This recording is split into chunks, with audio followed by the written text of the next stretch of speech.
Hello, everybody. Hi, my name is Jax James. I am NORML's State Policy Manager, and I wanted to chat with everybody about some exciting stuff that's happening across the country. You know, this week we have some highlights about important legalization advancement in Delaware and in Pennsylvania, as well as updates on several other important bills moving forward across the country. If you check out the link in the description, the top one is going to be the blog post that has all of these actions I'm about to go over and their links so that you can participate if you're from the state that we're going to be talking about. I also welcome you to drop your state or city in the comments so I can check out where you're from. And if you have any questions about legislation, we'll get to that at the end. So without further ado, I see some people from South Carolina and West Virginia are watching. Awesome. Okay. So we're going to start with some highlights. And the first highlight I want to cover has to do with California legislation. It is AB 1706, and it would expedite the expungement of records for tens of thousands of Californians with past marijuana convictions. AB 1706 gives the courts until January 1st of 2023 to update their case records and transmit them to the DOJ, which maintains the state criminal history database and responds to background checks. And the update on this bill is that it passed unanimously out of the Assembly Public Safety Committee, and it next heads to the Assembly Appropriations Committee. So if you live in California, there is an action alert there that you can participate in. All right, let's see. We've got people from Iowa, Pennsylvania, Illinois. Hello, my fellow Texans. All right. So next on the list, so first of all, if you're just tuning in, we're going to go through the list of the highlights today, and then I'm going to come back to the comments and see if y'all have any questions or are looking to see what's going on in your state. So the first update we just gave was from California. The next one is from Delaware. So HB 305 was legislation to regulate the adult use cannabis market in Delaware, and it failed yesterday in the House of Representatives. Despite a majority of lawmakers who participated in the vote deciding in favor of the measure, it failed to garner the required 3/5 supermajority to advance to the Senate. This supermajority is needed because the measure also involves tax-related issues, so it's required to have support from 60% of the lawmakers. Our Delaware NORML Executive Director, Laura Scherer, says, "I am outraged that the House of Representatives voted against the interests of a common sense, citizen-led movement supported by 61% of Delawareans. Our coalition has been working on this measure for nearly a decade, and there's been majority support for this legislation the entire time." So sad to see that happen in Delaware, but they do have that higher bar due to the tax issues that it addresses. Let's stay tuned to see what happens. But of course, there's a link to our blog there that covers a little bit more in depth about what happened in Delaware. Next, I want to highlight legislation in Illinois. House Bill 4116 protects cannabis consumers from employment discrimination. It mandates that an employer may not refuse to hire an individual or discipline an employee because of the results of the individual's drug tests indicating the presence of THC. So the update on this bill is that it actually passed out of the House with a vote of 61-41 and now heads to the Senate. So if you live in Illinois, there's the action alert for you to message your senator and prepare them to vote yes on this bill as well. We have an update from Kentucky. HB 136 creates a medical cannabis program while also exempting cannabis medicine from taxation. In Kentucky, statewide polling data found that 90% of the respondents are in favor of allowing Kentuckians to legally obtain cannabis for medical use. So the update on HB 136 is that the House Judiciary Committee voted to advance it, and it now heads to the House floor. So there is a link there where if you live in Kentucky, you can reach out to your legislator and make vote yes on this legislation. I'm going to come over here to the comments real quick and see if we have any about the ones that I just discussed. We've got someone from Illinois. We've got Massachusetts. Oh, someone was asking about Kentucky. There you go. Just covered that. Let's see.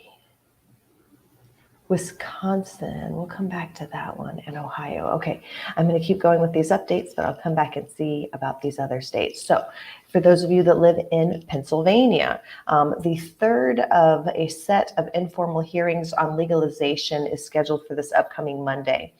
Pennsylvania State Senator Mike Regan, a Republican and also a former U.S. Marshal, is seeking co-sponsors for a bill to legalize the use of cannabis for those 21 and older and use projected revenue to fund the state police and community programs. There's a link to the full proposal in our blog today, and Senator Regan has been holding, as I mentioned, several hearings. This will be the third. Make sure that you watch. There's a link there as well in our blog. Talking about South Dakota. So in South Dakota, lawmakers had to join a conference committee. A conference committee is what happens when similar legislation comes out of the House and the Senate, but they have amendments that make them different. And so they have to come together and have conference on what is their negotiated language that they're going to agree upon. So those conference committee lawmakers did come to an agreement and advanced it so that it's going to head to Governor Nome. The amended language of the bill permits qualified patients to home cultivate up to 4 cannabis plants, 2 mature, 2 immature, for their own personal use. So it's really imperative that the home cultivation language be kept. So make sure that you send a message to Governor Nome requesting that they maintain patients' home cultivation rights. Now, there's a few more things of note that I wanted to bring to y'all's attention today. The first one being in Minnesota. So in Minnesota, legislation is pending. It's Senate File 3857. And what it would do is amend the definition of a small amount of marijuana and authorize expungement in certain instances. So in Minnesota, under current law, possession of a small amount of marijuana is 42.5 grams or less, and that is a petty misdemeanor and requires participation in a drug education program. So if Senate File 3857 passes, non-flower cannabis mixtures weighing 8 grams or less would not be considered in determining the 42.5 gram limit, and it would remove the requirement for participation in a drug education program. Additionally, those with marijuana convictions prior to August 1st of 2021 may participate in an expungement process.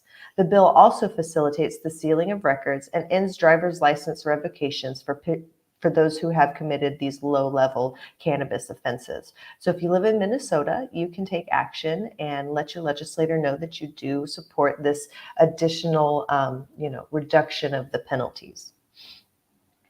In Missouri, legislation is pending to protect families and parents from discrimination based solely on cannabis use.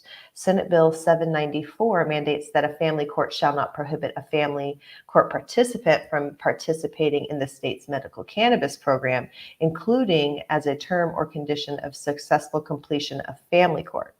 So there's an update on this bill. Senate Bill 794 passed the Senate Senior Family and Veterans and Military Affairs Committee. That is a long committee name. And it now advances to the Senate floor. So you'll find a message for those of you that are in Missouri to message your senator to ask them to vote yes when it comes to the Senate floor. I've got 2 more states I want to highlight, Tennessee and Wyoming.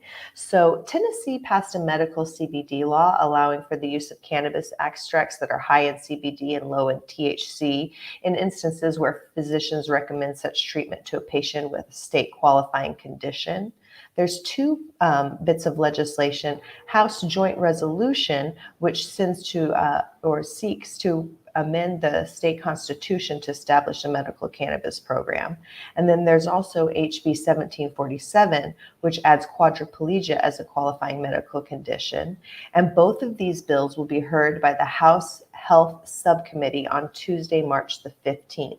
So for those of you in Tennessee, those bills will be having a hearing. And if you're in Wyoming, Wyoming NORML is calling upon legislators to include medical cannabis as a study topic when creating interim committees. Topics are assigned by the management committee. Current state law allows for the administration of medical CBD containing less than 0.3% THC. So the encouragement is to send a message to the management committee in support of this effort.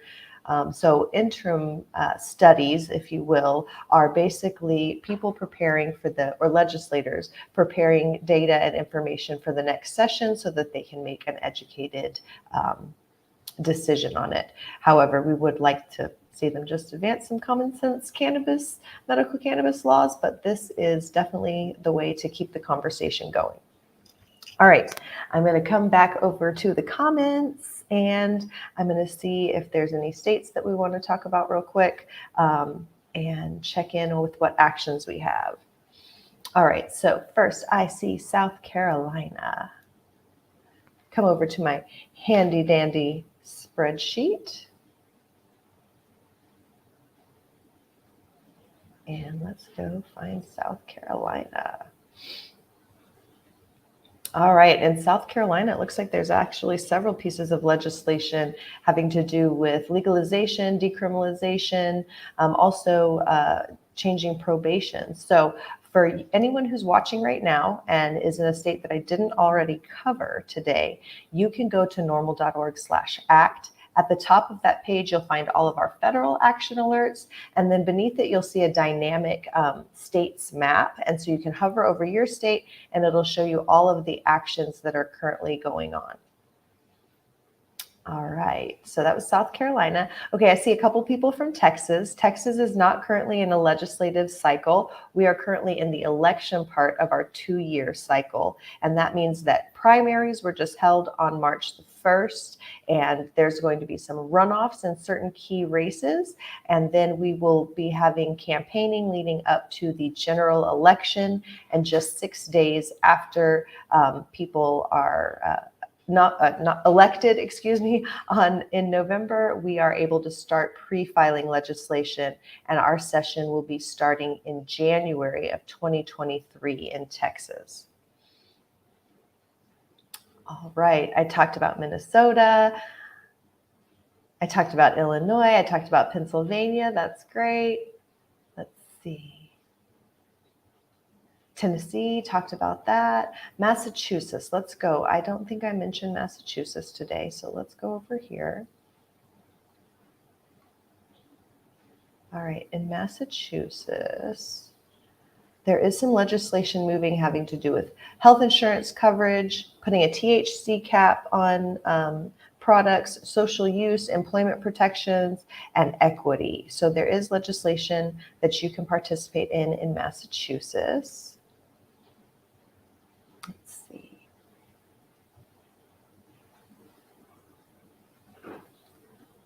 A lot of people from states that I covered today, so I'm glad you guys are tuned in. I covered Kentucky too. I see a lot of my fellow Texans in here. I'm glad that I was here to give you an update on where we're at. Of course, Texas NORML does have a Texas marijuana policy voter guide. We had it out for the primary elections, which happened on March 1st. And of course, we'll have it updated for the general election in November.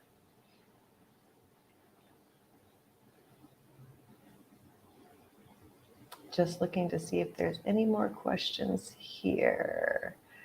Okay, so I think that I covered all of the questions and states that are mentioned in the comments, and I went over the highlights and the additional notes for our blog today. I also wanted to point out that if you support NORML's mission, I encourage you to either become a one-time or a monthly donor or become a member, and there's links there. Also, if you want to get more involved at the state level, you can check out our chapters and make sure that you're connected with your nearest chapter in your state. And then I also wanted to make sure everybody knows that norml.org/act is a really important site that you should bookmark. Our federal action alerts are at the top, and then you can use the dynamic map to hover over your state and engage in the legislation that's moving in your state. Now, I will say that not every state is currently in a legislative session like my home state of Texas. It's currently off season. So there's probably about half the states have moving legislation right now. So on that note, I don't have anything else to share with you guys unless there's a last minute question. Oh, Joey, thanks. Thanks for the hair comment. I appreciate it. Sorry, it looks like my Wi-Fi dropped out there, but I was just going to say goodbye to everybody, and I will be back here next Friday with a new update for you guys. And I look forward to connecting with all of you and making sure that we get legislation changed across the country so that cannabis consumers can have safe and affordable access to quality cannabis products. And on that note, I will see y'all next week.